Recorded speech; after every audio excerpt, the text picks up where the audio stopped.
देखिए latest episodes बिल्कुल ad free.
लकड़ी तो मिल गई, किंतु क्या खाना बनाऊंगी अभी?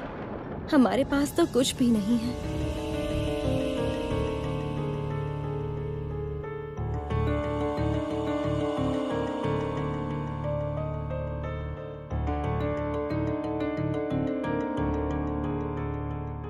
लीला, तेरे लिए थोड़े दाल चावल और अनाज लेकर आई हूँ।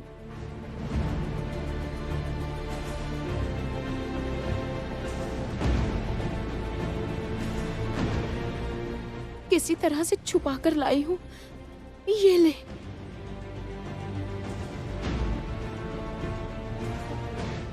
ये सब आप क्यों लेकर आई हो दीदी? पिताजी जान गए तो आप पर बहुत क्रोधित होंगे। और वैसे भी मैं ये सब नहीं ले सकती। आप ये सब वापस लेकर जाइए।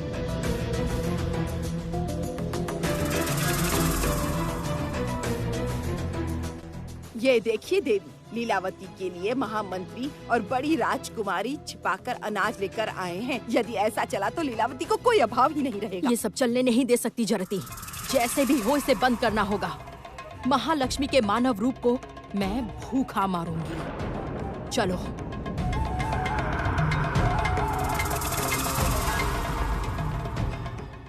तू अब मना मत कर लीला, अन्यथा तुम लोग भूखे मरोगे। ये भाग्य की कैसी विडंबना में फंस गए। छोटी राजकुमारी, ये रख लो। आपके स्वामी बीमार हैं, इसीलिए उनके लिए आप ये सामग्री स्वीकार कीजिए। नहीं महामंत्री, ऐसा अनुरोध मत कीजिए। मैं पिताजी की दया से नहीं जीना चाहती। विश्वास करो पुत्री, ये सब हम राजमहल से नहीं लाए। ये सामग्री मैं अपने गृह से लाया हूँ। वो तो एक ही हुआ मंत्री जी। आप महाराज के राज कर्मचारी हैं, इसलिए अंततः ये दान महाराज का ही हुआ।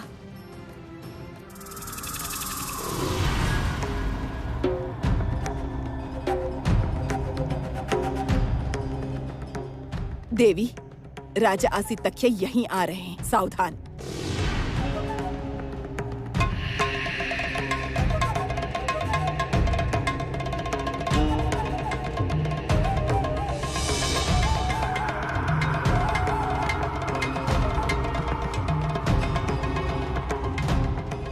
योगिनी माता, आपने मुझे बुलाया है?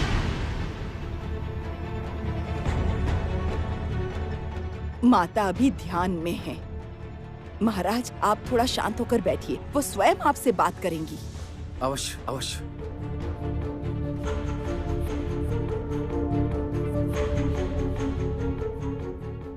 अमंगल, घोर अमंगल, घोर अमंगल। राजा आसितक्ष्य, इस राज्य का अन्न छिपाकर ले जाया जा रहा है लीलावती के लिए। क्या कह रही हैं योगिनी माता? मुझे कुछ समझ में नहीं आ रहा।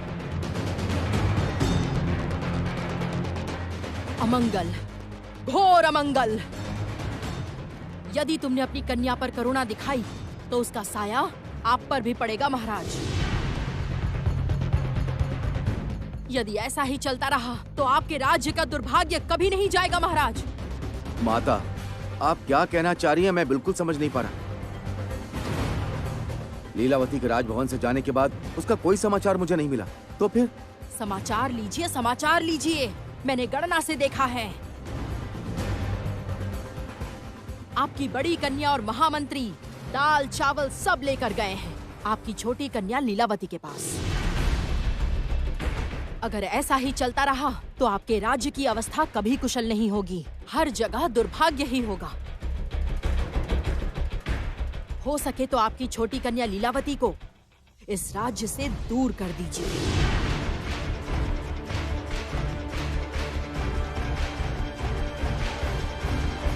क्या? कलावती और महामंत्री का इतना साहस? मैं स्वयं देखना चाहता हूं।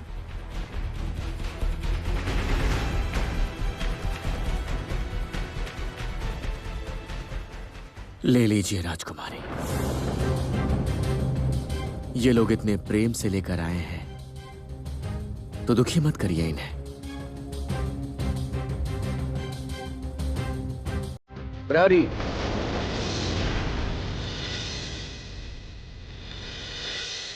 ये समस्त सामग्री फेंक दो।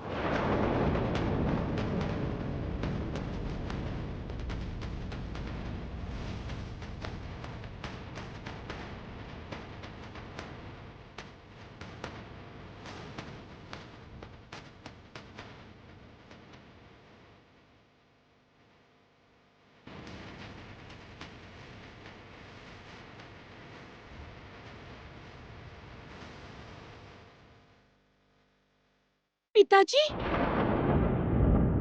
महाराज, ये क्या किया आपने? राजकुमारी क्या खाएंगी? नहीं खाएगी, किंतु उसे मेरा अन्न नहीं मिलेगा। इस राज्य का समस्त अन्न मेरे अधिकार में है। वैसे भी इसे तो अन्न देगी स्वयं माँ लक्ष्मी, है ना?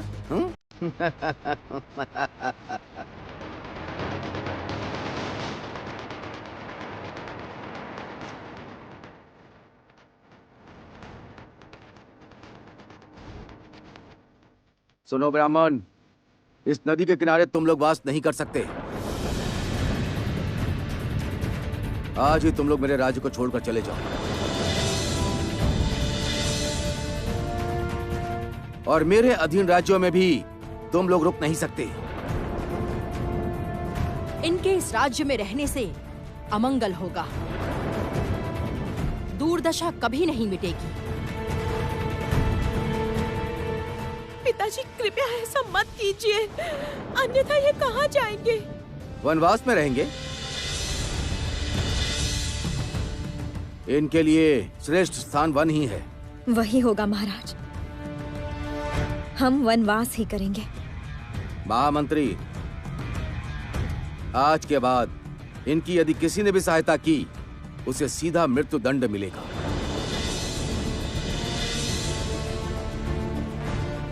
स्मरण रहे। चलिए स्वामी, इस राज्य के बाहर जो घना जंगल है, हम वही चलते हैं। चलिए राजकुमारी, वहीं चलिए।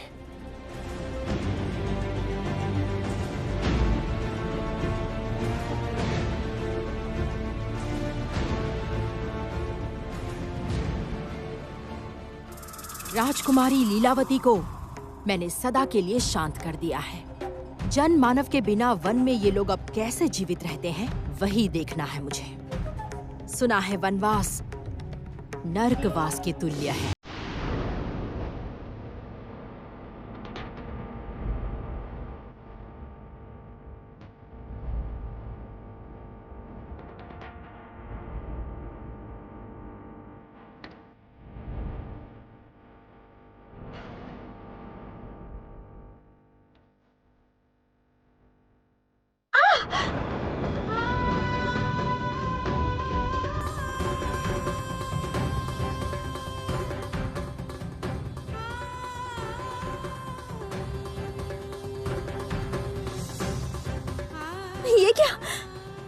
मेरे पैर मत छूइए, आप मेरे स्वामी हैं। राजकुमारी, मुझे देखने दीजिए।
आपके जैसा पति पाकर मैं धन्य हुई हूँ प्रभु।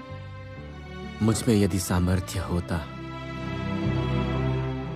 तो मैं आपको पृथ्वी का हर एक सुख देता। सुख शांति धन रत्नों से नहीं आता है, सुख तो मन की एक अनुभूति है। आपके साथ सुख दुख बांट पाने से मैं धन्य हो जाऊंगी।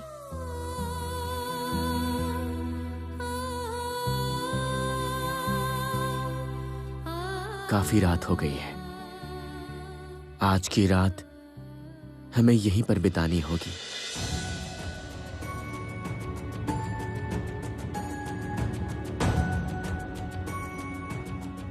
आप यहीं पर बैठिए राजकुमारी,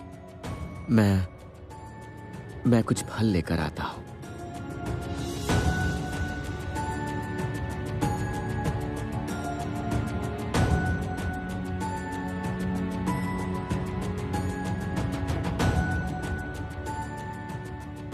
आज की रात यहीं बिताकर कल सुबह कोई उपाय निकालना होगा, घर ढूंढना होगा।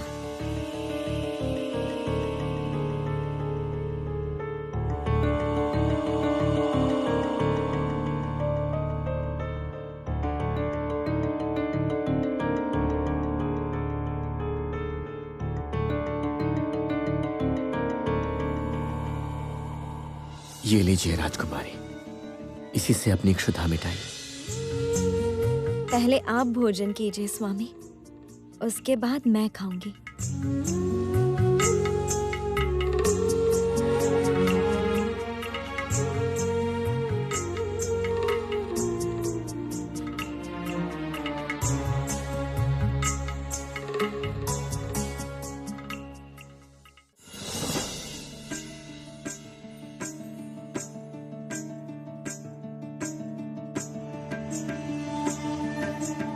आप यहीं पर प्रतीक्षा कीजिए राजकुमारी, मैं आता हूं।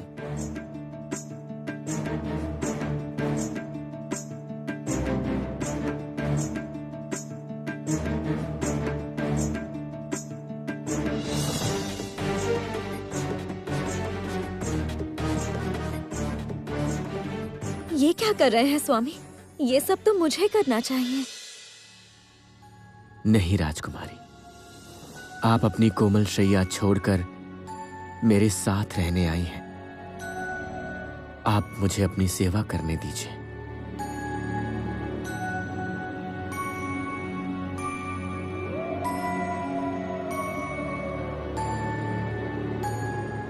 आइए राजकुमारी, आप यहीं सो जाइए। नहीं स्वामी, आप सो जाइए। मैं यहीं बैठकर रात भर जगूंगी। नहीं राजकुमारी, ऐसा मत कहिए। पति के आदेश का निरादर नहीं करते। आ जाइए, आप सो जाइए।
राजकुमारी, ये आप क्या कर रही थी? यदि शेर आप पर प्रहार कर देता तो? मेरे प्राण जाते, किंतु आपको तो रक्षा मिलती। शेर एक साथ 2 मनुष्यों का शिकार नहीं करता।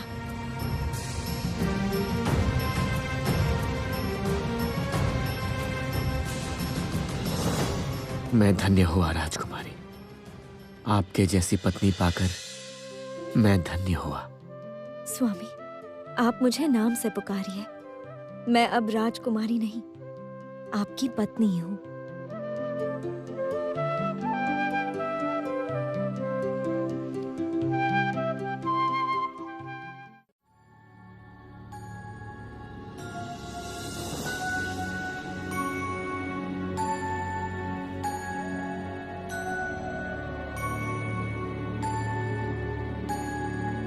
क्या हुआ? पैर दुख रहा है तुम्हारा? तुम चल तो पाओगी ना?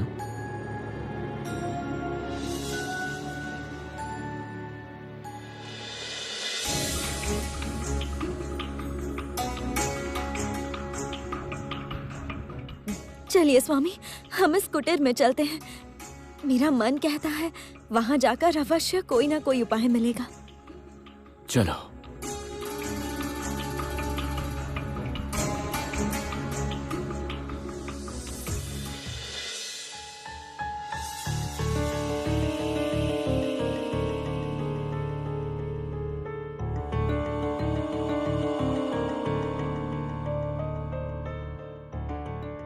कोई है क्या? हम बहुत दूर गांव से आए हैं। क्या कोई है? लगता है इस कुटीर में अब कोई नहीं रहता। कोई है?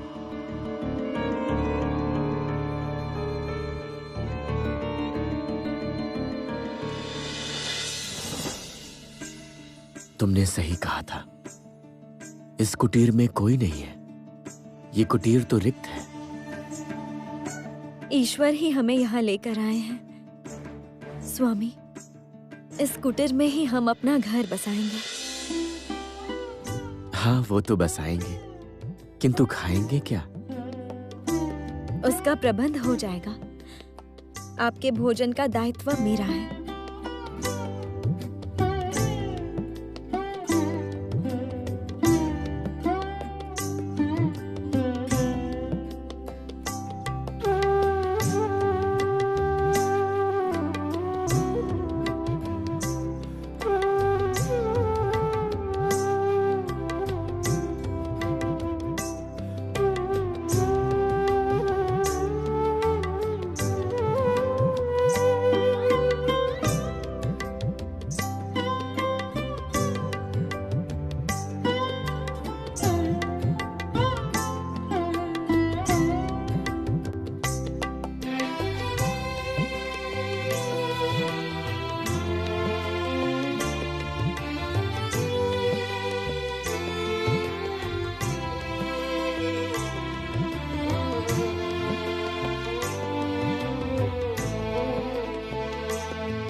स्वामी, मैं जल की खोज में जा रही हूँ।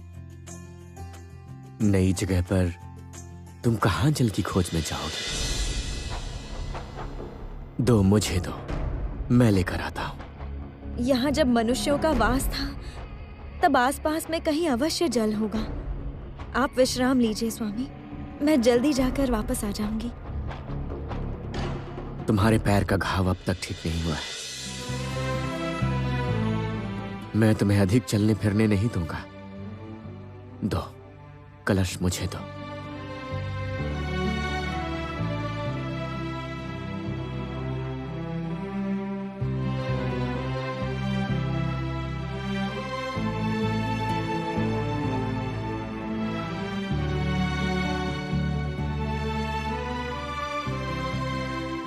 रहने को छत तो मिली हमें, किंतु अब स्वामी को खाने को क्या दूंगी?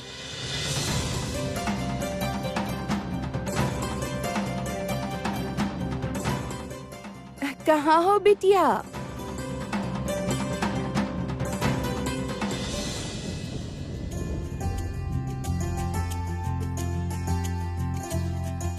बहुत दिनों बाद इस कुटीर में किसी मनुष्य को प्रवेश करते देखा। बहुत अच्छा लग रहा है। तो क्या तुम लोग अब से इस कुटीर में ही रहोगे बिटिया? हाँ माता, और कहीं भी जगह नहीं है। क्यों? कहीं कोई नहीं है क्या? सब थे, किंतु आज कोई नहीं है, कुछ नहीं है। तुम राजकन्या हो? तुम तो महाराज के भाग्य से ही खाती हो ना? हाँ। और छोटी राजकुमारी लीलावती, क्या तुम भी यही मानती हो? सबका भाग्य रचते हैं विधाता। सब कुछ पहले से ही तय रहता है और अपार करुणामय माँ लक्ष्मी सबको अन्न देती हैं। आज तुम्हारे कारण इस राज्य की इतनी दुर्दशा और ये दुर्भाग्य है। लीलावती, मैं तुम्हें निर्वासित करता हूँ।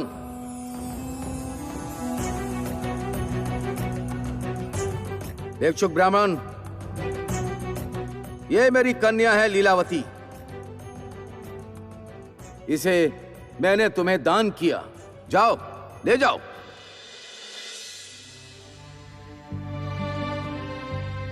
रो मत बिटिया, रो मत। जीवा जिसने दी है, खाने को भी वही देगा। इस समय मेरे पास ये कुछ साग और फल है। आज इससे ही काम चला लो, कल उपयुक्त भोजन मिल जाएगा।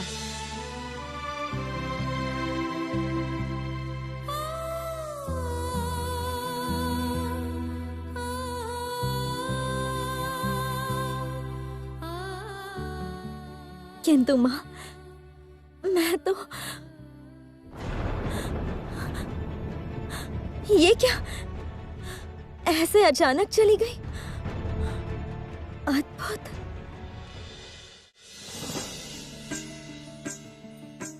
कौन है ये पिताश्री? ये अवश्य ही कोई दिव्य शक्ति है, अन्यथा ये ऐसे अदृश्य कैसे हुई? देवराज, ये धैर्यत्री है। महालक्ष्मी धैर्यत्री का ही अंश है, इसलिए धैर्यत्री महालक्ष्मी की सर्वदा रक्षा करती हैं। किंतु इस संग्राम की शर्त है कि किसी प्रकार की भी दिव्य शक्ति का प्रयोग नहीं कर सकते। धैर्यत्री ने तो उसी शक्ति का प्रयोग किया है। ये कैसे हुआ पिताश्री? ऐसे तो हम बहुत पहले ही देवी महालक्ष्मी की सहायता कर सकते थे। आपने ही तो तब हमें रोका था इस शर्त के कारण पिताश्री।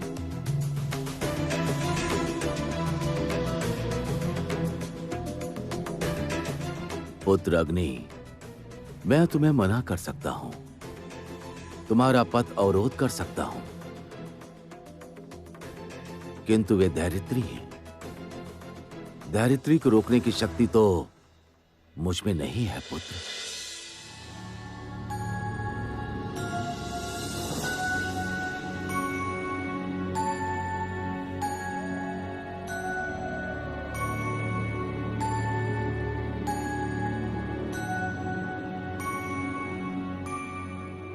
लीलावती, लीला,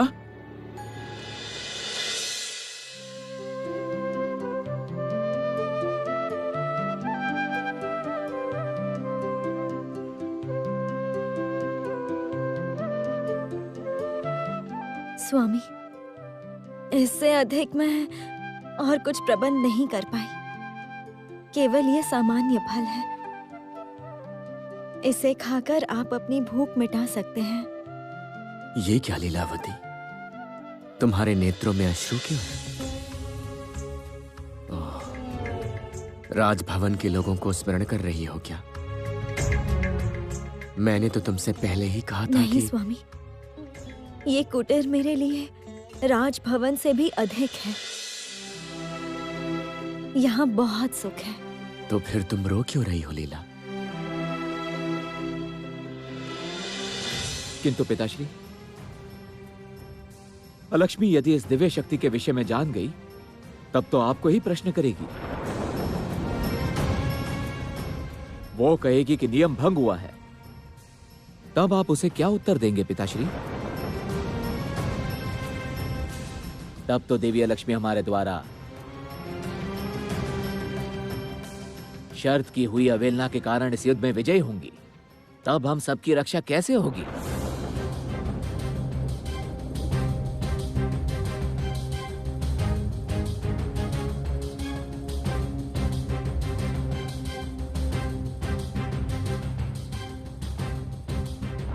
ताकि मैं देव सभा में श्रेष्ठ देवी का आसन प्राप्त कर पाऊं। श्रेष्ठता कोई कामना की वस्तु नहीं है पुत्री, श्रेष्ठता प्राप्त करनी पड़ती है। कहो पुत्री, क्या वर चाहती हो? एक सामान्य वर चाहती हूँ पिताश्री। मेरे और महालक्ष्मी के युद्ध में आप लोगों में से कोई भी दिव्य शक्ति का प्रयोग नहीं करेगा। मैं केवल इतना ही चाहती हूँ। अनुमान कर पा रहा हूं कि शीघ्र ही एक प्रबल प्रलय का सामना करना होगा। यदि ऐसा कुछ हुआ तो मैं स्वयं अलक्ष्मी से वार्ता करूंगा।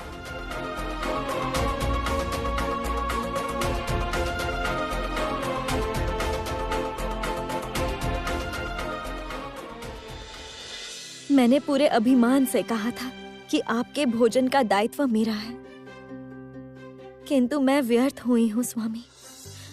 आज भी मैं आपके लिए अन्न का प्रबंध नहीं कर पाई। पत्नी धर्म का पालन मैं नहीं कर पाई।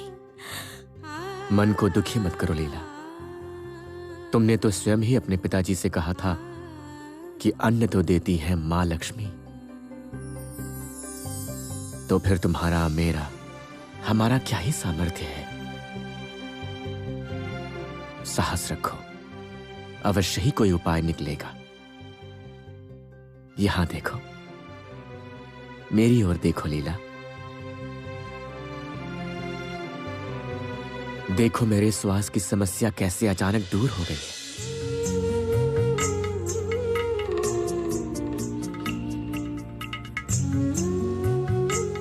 सब तुम्हारे कारण हुआ लीला।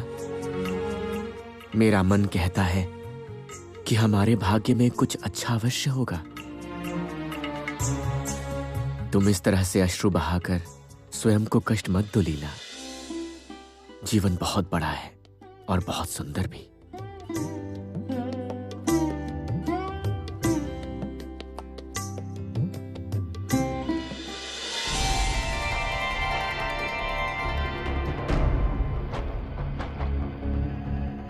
देवी धैर्यत्री, कहां हो तुम? प्रकट हो। तुम्हारे साथ वार्ता करना आवश्यक है।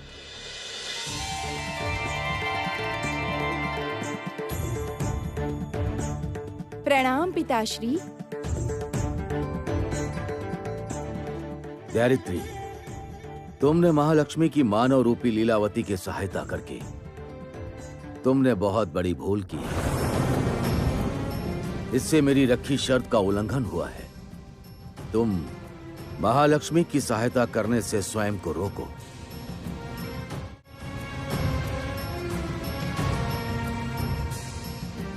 पिताश्री, ये आप क्या कह रहे हैं?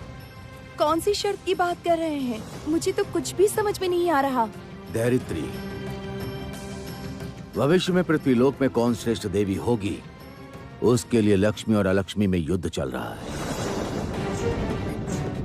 इसलिए महालक्ष्मी ने लीलावती के रूप में पृथ्वी पर जन्म लिया है। किंतु इस युद्ध के नियम अनुसार कोई देव या देवी अपनी दिव्य शक्तियों का प्रयोग नहीं कर सकते, क्योंकि मानव रूप में जन्म लेने के बाद लीलावती ने अपनी दिव्य शक्ति खो दी है। धैर्यत्री, तुमसे अनुरोध है कि तुम लीलावती की सहायता के लिए किसी दिव्य शक्ति का प्रयोग मत करो। क्षमा कीजिए पिताश्री, ऐसी शर्त तो मेरे लिए मानना असंभव है। धैर्यत्री, क्या आप मुझे मेरे धर्म पथ से हटाना चाहते हैं? मैं देवी वसुंधरा हूँ। सभी पृथ्वीवासी मेरी संतान हैं। और देवी महालक्ष्मी, उसने तो अभी मानव रूप लिया है, इसलिए लीलावती भी मेरी ही संतान स्वरूप हुई। पिताश्री, संतान यदि कष्ट में रहे तो माँ तो सहायता करेगी ही। इसे आप किसी शर्त से कैसे रोकेंगे? मैं लीलावती को अन्न दान करूंगी, किंतु हाँ, वो अन्न कभी भी राजा आसितक्ष्य का नहीं होगा।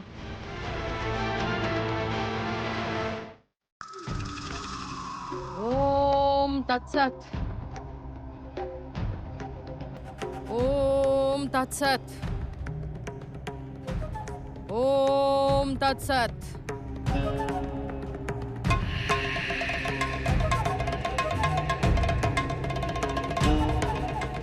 जरती, धमसा बजाओ जरती, धमसा बजाओ। कल से पृथ्वी के कई राज्यों में मेरी उपासना आरंभ होने जा रही है। वास्तव में देवी, मुझे बहुत आनंद मिल रहा है। अब स्वर्ग के देवता आपको श्रेष्ठ देवी का आसन देने पर बाध्य होंगे। अवश्य। मेरा सिंहोबाग कार्य समाप्त हुआ है। राजा असितक्ष्य के राज्य में प्रधान देवी अभी मैं हूँ। लक्ष्मी मूर्ति इस राज्य से लुप्त हुई है। अब शेष राज्यों में भी मैं स्वयं को प्रतिष्ठित करूंगी। धमसा बजाओ जरती।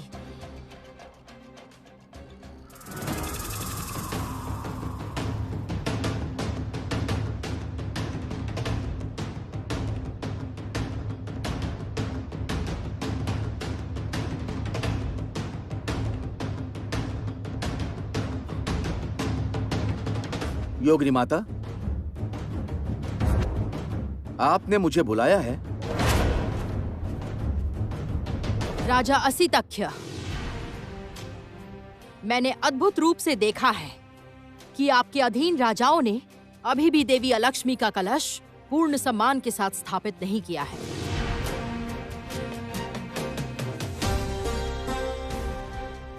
महामंत्री, यह मैं क्या सुन रहा हूं? तो क्या समस्त राजा मेरा अनादर कर रहे हैं? आपका अनादर करने का साहस किसी में है महाराज, किंतु देवी महालक्ष्मी की मूर्ति हटाकर देवी अलक्ष्मी के कलश स्थापना में थोड़ा समय तो लगेगा ही महाराज। मैं अब कुछ नहीं सुनना चाहता हूं। कल तक वो कलश हर राज्य में स्थापित करना होगा, अन्यथा समस्त राजाओं को मैं राजहीन कर दूंगा।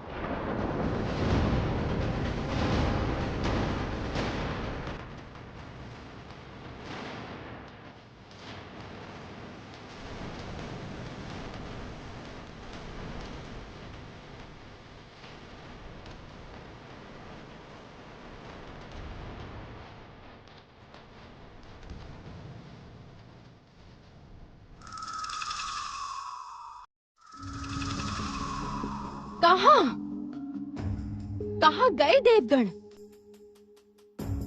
देवराज, देवगुरु, कहां छिपे हैं आप लोग? आइए, श्रेष्ठ देवी का स्वागत कीजिए। देवी अलक्ष्मी, अकारण इस कलह का अर्थ क्या है? देव सभा में ही जाती, किंतु सोचा कि आप लोगों द्वारा अपना आतिथ्य पाने के बाद ही देव सभा में अपना आसन ग्रहण करूंगी। आइए देवगुरु, आरंभ कीजिए। देवगण, पुष्प बरसाइए श्रेष्ठ देवी पर। देवी अलक्ष्मी, ऐसे उपहास का क्या अर्थ है? उपहास? आप लोगों को लग रहा है कि मैं आपके साथ उपहास कर रही हूँ? आपकी दिव्य दृष्टि क्या लुप्त हो गई है देवगुरु? देखिए ना पृथ्वीलोक में क्या हो रहा है। पृथ्वीलोक में अभी केवल मेरी जय जयकार है। देवी अलक्ष्मी, पृथ्वी वासियों की बुद्धि क्या नष्ट हो चुकी है जो वो आपकी पूजा करेंगे? आप कभी भी श्रेष्ठ देवी नहीं बन पाएंगी। अपनी वाणी संभालिए इंद्रदेव। मैं श्रेष्ठ देवी, देवी अलक्ष्मी हूँ। स्वयं को श्रेष्ठ कहने से कोई श्रेष्ठ नहीं हो जाता देवी। उचित कहा आपने अग्निदेव। श्रेष्ठ देवी होने के लिए जिस गुण की आवश्यकता है वो देवी अलक्ष्मी में हो ही नहीं सकता। देवी महालक्ष्मी श्रेष्ठ देवी थीं एवं रहेंगी। उनका स्थान कोई कभी नहीं ले सकता देवी अलक्ष्मी। ऐसा स्वप्न देखना भी मूर्खता है। देवराज, आप मुझे ऐसे अपमानित नहीं कर सकते। इस जगत में जो महत्वपूर्ण है वही श्रेष्ठ हैं। स्वर्ग, पृथ्वी, पाताल, ये तीनों लोक में देवी महालक्ष्मी की बहुत ही महत्वता है। महत्व तो मेरा भी कुछ कम नहीं है। मैं भी लक्ष्मी के साथ ही उत्पन्न हुई हूँ। एक साथ उत्पन्न होने से ही श्रेष्ठ नहीं हो सकते देवी लक्ष्मी। स्वर्ग रक्षा में देवी महालक्ष्मी का योगदान अतुल्य है। जितनी बार स्वर्ग पर संकट आया है, देवी महालक्ष्मी ने हमारी सहायता की है बुद्धि से, शक्ति से। आपने क्या किया है देवी अलक्ष्मी? मैंने भी तो सहायता की है। मेरी सहायता के बिना शंखचूड़ का वध करना क्या संभव होता? पिताश्री भी तो साक्षी थे। कहाँ है पिताश्री? बुलाइए पिताश्री को। पिताश्री ब्रह्मा, कहाँ है आप? प्रकट होइए पिताश्री।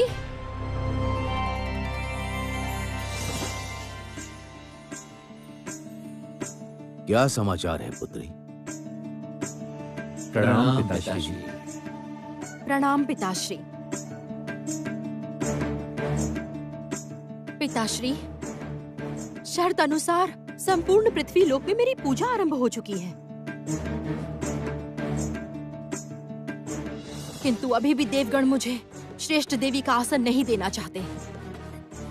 पिताश्री, पृथ्वी लोक में क्या हो रहा है मैं दिखाती हूँ।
अब क्या कहेंगे देवगण? और कितनी महत्वता प्रमाणित करूं मैं अपनी?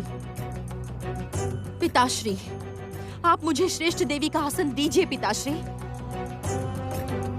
कोजागरी पूर्णिमा से पूर्व इस विषय में कोई निर्णय लेना संभव नहीं है पुत्री। शर्त भी तो वही थी। कोजागरी पूर्णिमा के बाद भी यदि पृथ्वीवासी तुम्हारी पूजा करते हैं, तभी तुम श्रेष्ठ देवी के रूप में इंद्रलोक में प्रतिष्ठित होगी। ठीक है, उस दिन तक मैं प्रतीक्षा करूंगी पिताश्री।